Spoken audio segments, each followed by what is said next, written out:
Or we can just, I do happen to have a spare 5.7 cam, and we can just slide in here and do it on the cheap. Well, I'll be very curious to see how this cam comes out. That'll be the first time for me, so maybe we should throw this thing on time lapse and get after it. We could do that. Let's give it a shot. Let's get this part, see what we're dealing with.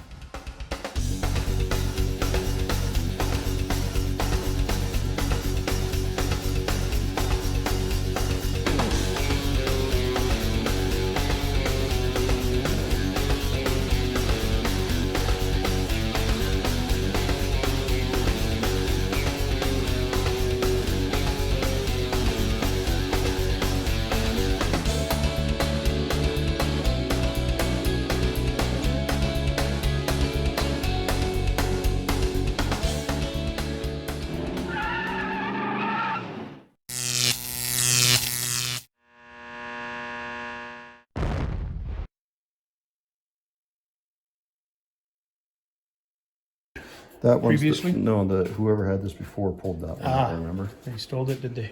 Well, that's the one's got the bad cam lobe, and that's why he gave up on his engine. I see. As soon as he saw that, he probably gave up on it. Yeah, he was done with it. He's not interested, so that's why we got it for such a good deal, though. So Excellent. we put a little work into it. We're gonna have ourselves a low mileage, good running engine. We'll double check a couple things, but we can see from the cylinders they're in good shape.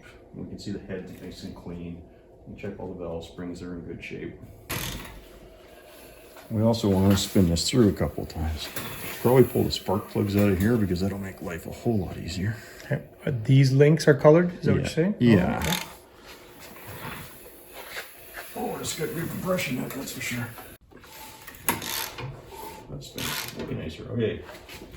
So see right here, you got 2 marks on those links. So on the pre-Eagle, these are colored. See, they're kind of a different color.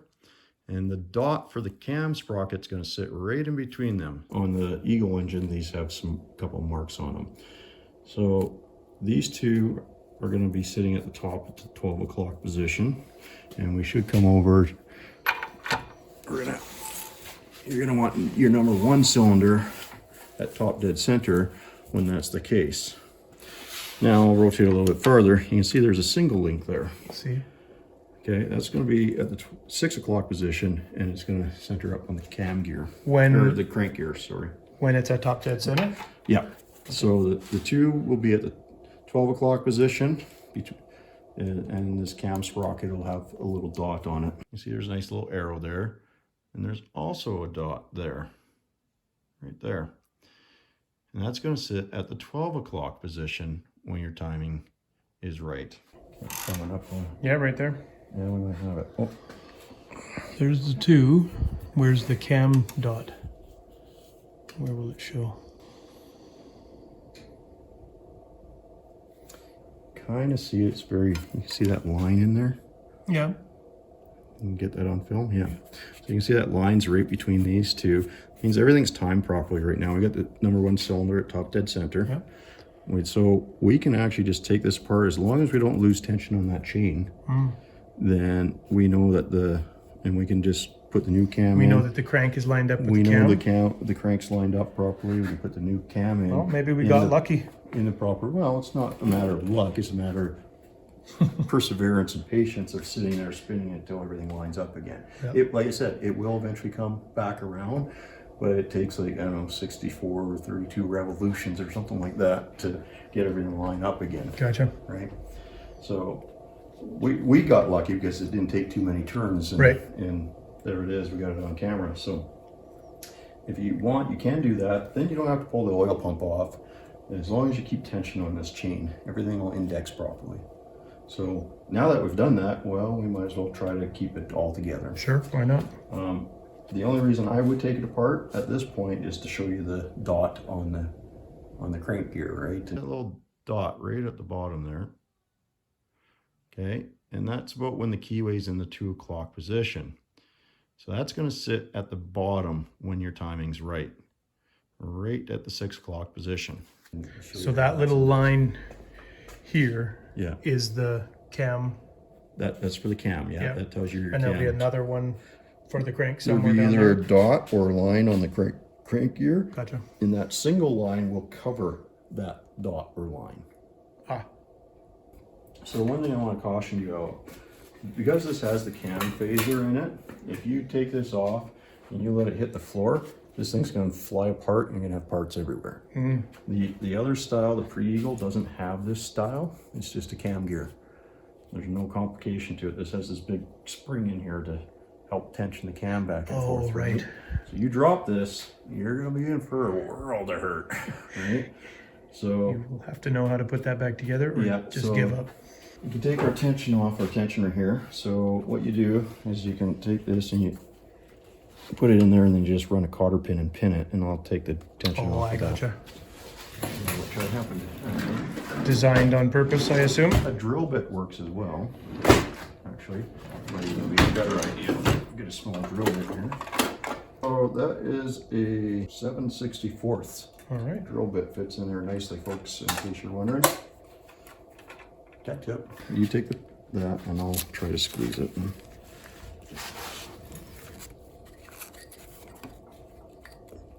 Get it in there. Just about there. It's halfway through. I don't know if it's all the way through or not. It's not all the way through. Tighten it up.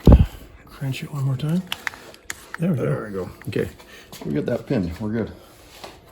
And you can see the chain's clearly sloppy now. So, like I said, when we pull this off, we don't want that to drop though, because then it won't be in the right position. But as long as we get the links back straight up, we should be fine. Yeah. The beast comes out.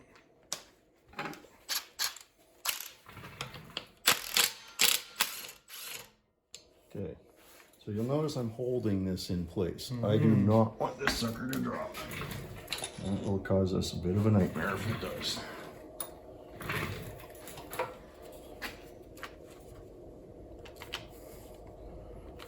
Okay.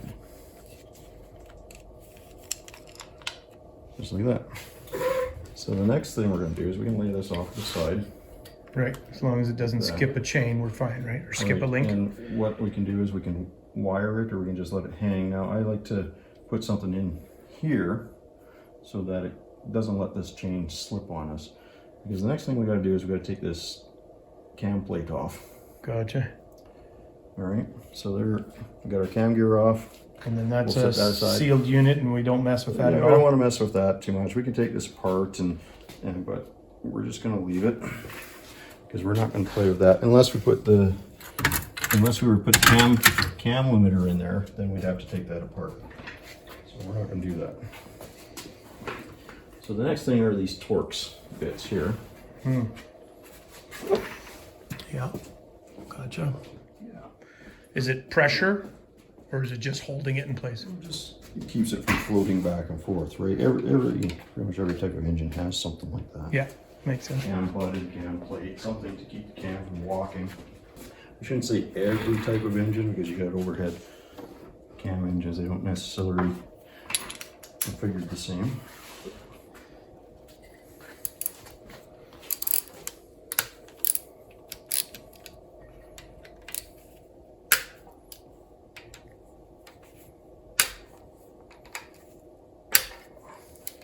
Obviously they have a little bit of Loctite on them. Or thread locker, whatever you want to call it. Loctite's a brand, so I see. call it thread locker. Now, when you go to take this cam out, it's going to actually have a fair bit of pressure on it. And the reason for that is because of how it's designed. Because it's got the channels in it for the cam phasing, for the oil flow. And it makes it so it has a very large front end bearing surface, and that holds a lot of tension. There's our cam plates off. Okay. So, to give yourself some good leverage, you do. Sort of like you do with the balancer. Yep. So we put our cam gear back on here. This side is easy to deal with because we have access. Someone kindly took it off for us. But they didn't give it back to us, did they? No, that's okay. It was no good anyways. We'll have to get a new one. See, that one just dropped right out of the... Right, so it was never... That one just fell right out of, and remember that's the one I was pointing at. That, Yeah, this one fell right out of the plastic. yeah, boy, this slides in and out very easily. That's why you're taking a risk when you, so same sort of deal. Is that just wear? Yeah, Or or it could be that the cup is cracked or something that happens sometimes, so right. we'll see. But let's continue and see what we got. Okay, so that really doesn't feel like you hear the one lifter shoot up there. You heard that clicking, Push popping up. the thing you can do is you can try sticking a magnet down there. Oh, yeah. But we definitely have a lifter hanging up. Yep. So it seems like that head has to come off, eh? Yeah, probably will. Now that could be that it has more than one Warren lifter in here. Get my little magnet here that'll go down the lifter doors. Right. So you can buy a series of these.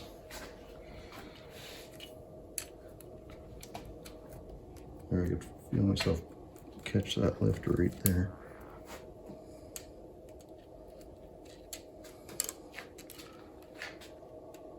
That one's up. That one's up. Okay, those are all up. These ones I don't know if I can get in here. Okay, that one, good. I heard it. That one slid up.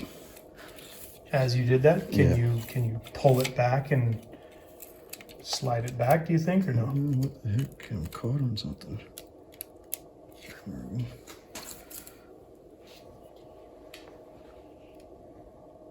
Yeah, that one's definitely slid up.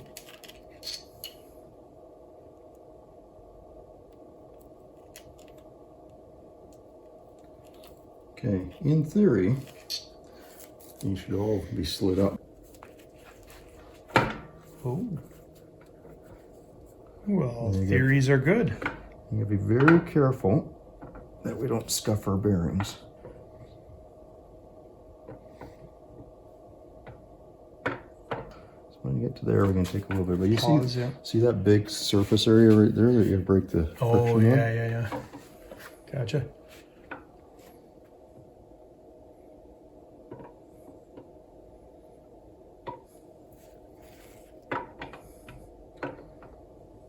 Ooh, there, look at that.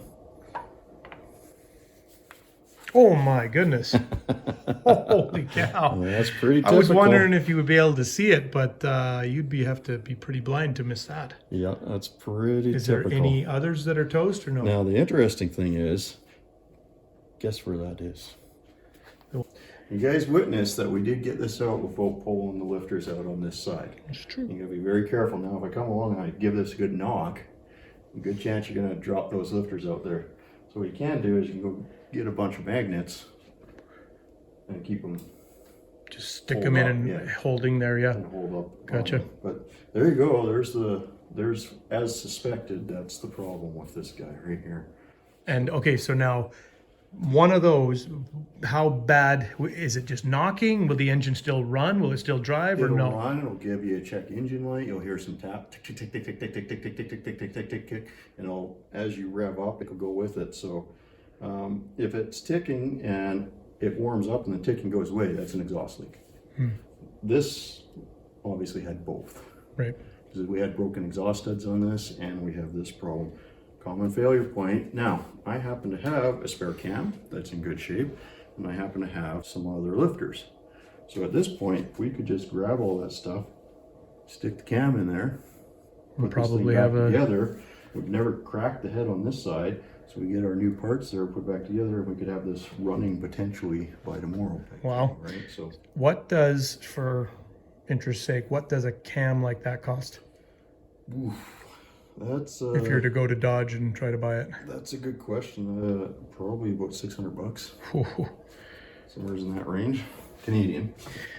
That's more than we paid for the engine. Just a little bit more. We won't discuss how much we paid for it. That's right. We can't give everyone the same deal they give us. But yeah, it is. It's more than we paid for the engine itself. But you know how much these Hemis go for used. Yeah, right? for sure. They're pretty pricey engines. So if you can get away with a $600 cam and a lifter, Yeah, you've done well. you've done okay. I mean, we can pull it up on Rock Auto or something like that, see what they want for a cam. Like I said, we have the option of putting a 6.4 cam in here too, but then we have to upgrade all the valve springs. So we got to decide if we want to tackle that or not, or just do a quick switcheroo. There you go, folks. That's how you get the cam out of these things. And Well, and that was our culprit, right? yeah, Cool. absolutely. So it's ready to be put back together. That's very cool. In theory, and when we look at these other cam lobes, we can see that we don't have any other ones that are really damaged. So we can assess that our lifters are probably still in good shape, except for that Right. one, right? So we could potentially. Now, if you want to be really safe, you of course replace all the lifters, Sure. and you'd replace the cam, replace all the lifters. Does this one have the, yeah, it does. Has the shutdowns. Absolutely. So yeah. you'd have to get the, what did you call those lifters? The The MDS lifters, MDS. multi-displacement system. Gotcha. So, I mean, that's a point where we could potentially put this back together and have a working engine in a matter of hours. That's pretty cool. Yeah. Okay. Confirmed failure point. Fail. Yeah. All right, moving on. Yep.